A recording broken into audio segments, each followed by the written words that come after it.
नमस्कार। आज हामीसँग नेपालका 10 प्रमुख समाचार शीर्षकहरूको एउटा सूची छ। हो र त्यसको विस्तृत विश्लेषण पनि। हो, हेर्दा त यी समाचारहरू कस्तो छुट्टा छुट्टै देखिन्छन् नि, होइन? कतै क्रिकेट, कतै शेयर बजार अनि कतै पासपोर्टको कुरा। एकदमै फरक फरक। तर हाम्रो आजको काम भनेको यी सबै टुक्राहरूलाई जोडेर एउटा ठूलो तस्विर बनाउने हो। हो, नेपालको अहिलेको आर्थिक सामाजिक अवस्था वास्तवमा कस्तो छ भनेर बुझ्ने प्रयास। हो, ल अब यसलाई के लाएरै हेरौँ न त। सुरु गरौँ एउटा यस्तो खबरबाट जसले साँच्चै मन खुसी बनाउँछ। त्यो क्रिकेटको खबर होइन? हो, नेपाली दृष्टिविहीन महिला क्रिकेट टोली टी20 विश्वकपको फाइनलमा पुग्यो। अब भारतसँग उपाधिका लागि हार्यो होला, तर फाइनलसम्म पुग्नु नै आफैमा जित होइन र? पक्कै पनि। यो त मतलब खेलकुदको पानामा मात्र सीमित राख्नु त अन्याय नै हुन्छ। हो नि। यसको साङ्केतिक अर्थ धेरै गहिरो छ। एकचोटि सोचौँ त स्रोत र साधनको कति कमी होला, सामाजिक बाधाहरू कति होलान्। हो, त्यो त छँदैछ। तैपनि उहाँहरू विश्वकै फाइनलमा पुग्नुभयो। यसले के देखाउँछ भने प्रतिभा र अटोटलाई सही अवसर दियो भने जे पनि सम्भव छ। समावेशिता र हिम्मतको एउटा जीवन्त उदाहरण। एकदम। हो, यही हिम्मतको कुराले मलाई सोच्न बाध्य बनायो कि हाम्रो अरू क्षेत्र जस्तै अर्थतन्त्रले पनि यस्तै सफलता देखाइरहेको छ त। त्यहाँनिर कुरा अलि फरक छ। किनभने स्रोतहरूमा भएका आर्थिक समाचारहरूले त अलि मिश्रित कथा भन्छन्। केही तथ्याङ्कहरू त फेरि निकै उत्साहजनक पनि छन्। एकदम। जस्तै नेपाल स्टक एक्सचेन्ज नेप्सेको कुरा गरौँ, झन्डै 40 अङ्कले बढेर 2600 को त्यो मनोवैज्ञानिक बिन्दुमा पुगेको छ। 2600? हो, यसले घरेलु लगानीकर्ताहरूमा एक किसिमको आशा जागेको सङ्केत गर्छ। उनीहरू अर्थतन्त्रप्रति सकारात्मक छन्। अनि अर्को ठूलो खबर छ विदेशी लगानीको। त्यो एफडीआईको। चालु आर्थिक वर्षको पहिलो 4 महिनामै 36 अर्ब रुपियाँ भन्दा बढीको विदेशी प्रत्यक्ष लगानी स्वीकृत भएको छ। यो त ठूलो रकम हो, तर मलाई यहाँनिर एउटा शङ्का लाग्छ। यस्ता प्रतिबद्धताहरू त पहिले पनि कति आए होइन? हो, त्यो तपाईँको शङ्का एकदमै जायज हो। यो स्वीकृत भएको रकम साँच्चै नेपाल भित्रिएर रोजगारी सृजना गर्छ भन्ने के ग्यारेन्टी छ र? विगतको अनुभवले त खासै आशावादी बनाउँदैन। हो, प्रतिबद्धता र वास्तविक लगानी बीचको खाडल नेपालको पुरानै समस्या हो। तर यहाँ चाखलाग्दो कुरा के छ भने के छ? यो लगानी कृषि, सूचना प्रविधि र पर्यटन जस्ता क्षेत्रमा केन्द्रित छ। यी परम्परागत जलविद्युत वा सिमेन्ट उद्योगभन्दा फरक हुन्। आइटी जस्तो क्षेत्रमा त ठूलो भौतिक पूर्वाधार पनि चाहिँदैन। ठ्याक्कै। त्यसैले यो छिटो वास्तविक हुन सक्छ।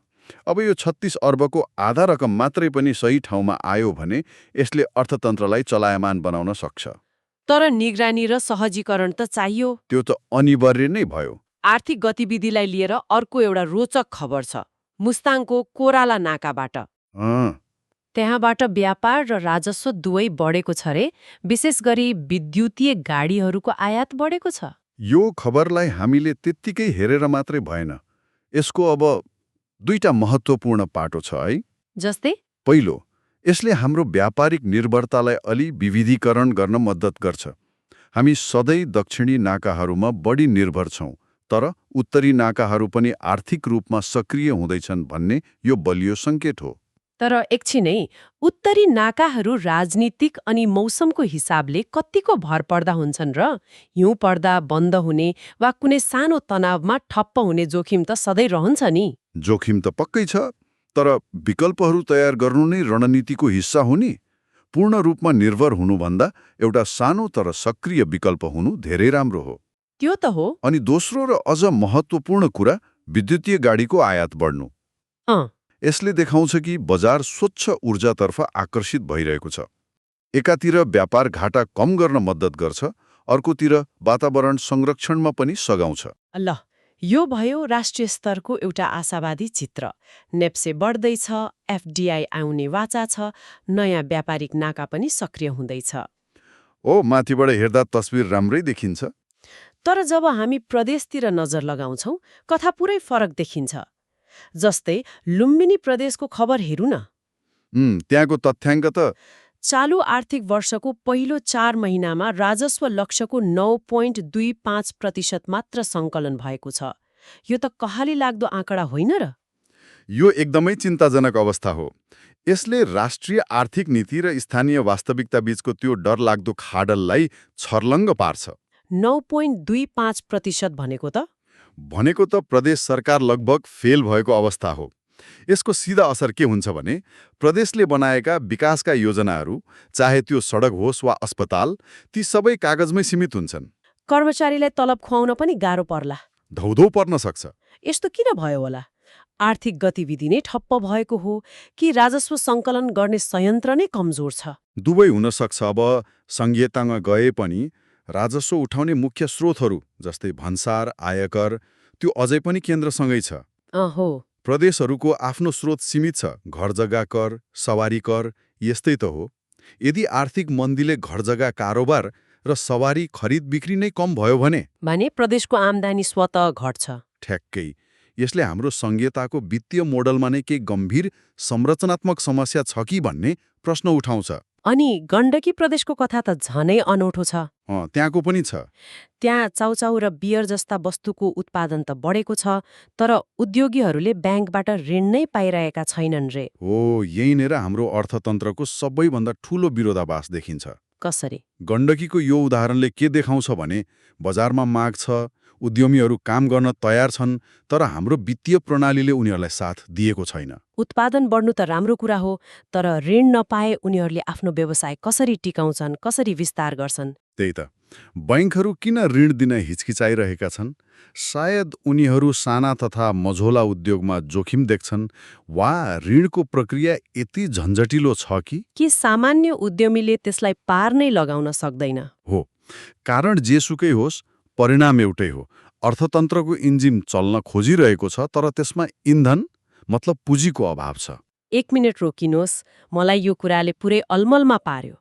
एकातिर गण्डकीका उद्योगहरू ऋण नपाएर छटपटाइरहेका छन्, अर्कोतिर हाम्रै स्रोत अनुसार नेपाल राष्ट्र ब्याङ्कले ब्याङ्किङ प्रणालीबाट 50 अर्ब रुपैयाँ तरलता अर्थात् पैसा झिक्ने योजना बनाइरहेको छ। हो, 50 अर्ब। यो त कस्तो उल्टो कुरा भयो।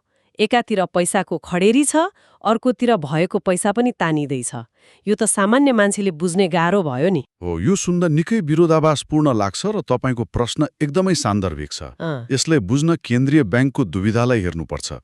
समग्र ब्याङ्किङ प्रणालीमा पैसा मतलब तरलता धेरै भयो, तर त्यो उत्पादनशील क्षेत्रमा गएन भने के हुन्छ? अनुत्पादक क्षेत्रमा जान्छ। हो, त्यसले अनुत्पादक क्षेत्र जस्तै शेयर वा घर जग्गामा सट्टेबाजी बढाउन सक्छ, अथवा त्यसले सिधै बजारमा महँगी बढाउन सक्छ।